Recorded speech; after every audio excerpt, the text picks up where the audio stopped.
Hi everyone, it's Sharp Eye for Coins, and welcome to another edition of Tricky Treasure Tuesday.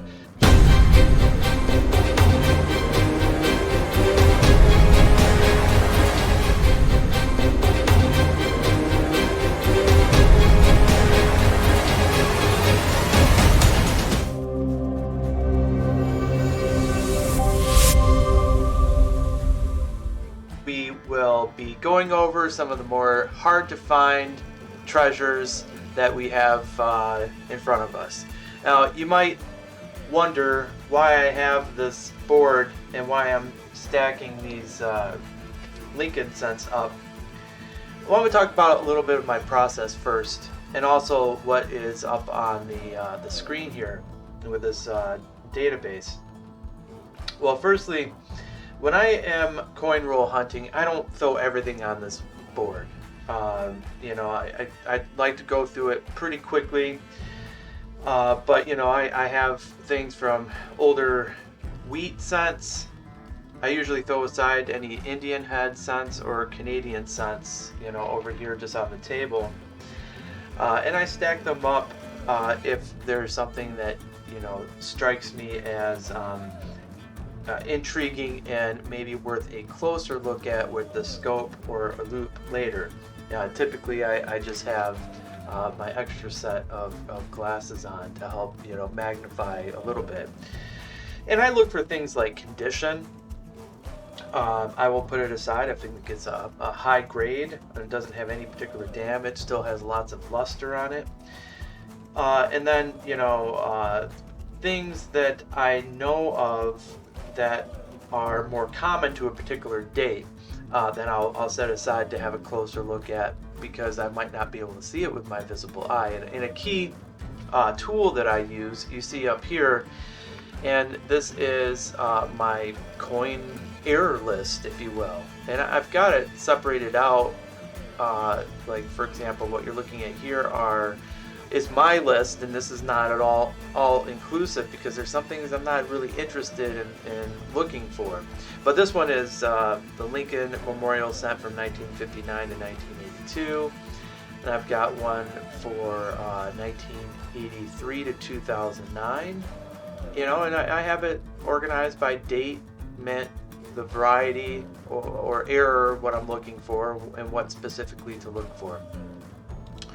And I don't really care about modern Lincoln cents, and there's my nickels and dimes. So I hope, if anything, you can, again, this is 1909 to 1958. So I would recommend doing something like this yourself, or actually I'm working on putting together like a little journal type book to publish on Amazon. So anyway, aside from that, what I want to get into the coin of the day, and there might be a couple that I throw up, but one in particular I have. So let me switch this camera view, and here it is. Okay, I am always on the hunt for this. Now, I purchased this one. This is a PCGS graded MS64 red. It's a double die obverse, FS 101, the small date over large date. Now, this is a variety that I'm always on the hunt for. Now, to be clear, this is how I think about the difference between the error and a variety. Really, this is how I look at it. An error is something that happens to the coin during the minting process. A variety is something that happens to the die during the hubbing process, which of course affects the coin.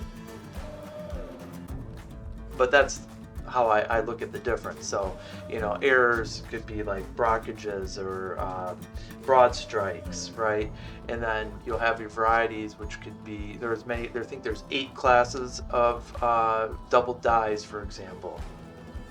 Now this would be an example of a double die that happens with the design. So it's a class 3 double die.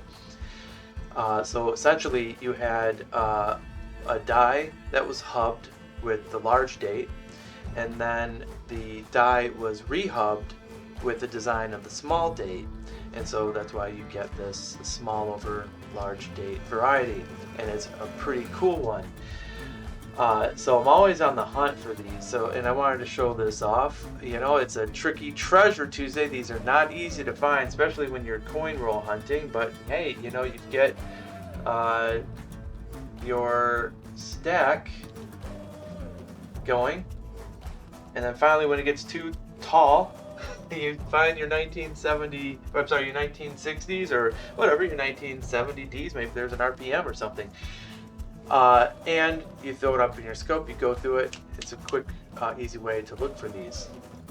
Now, let's see here.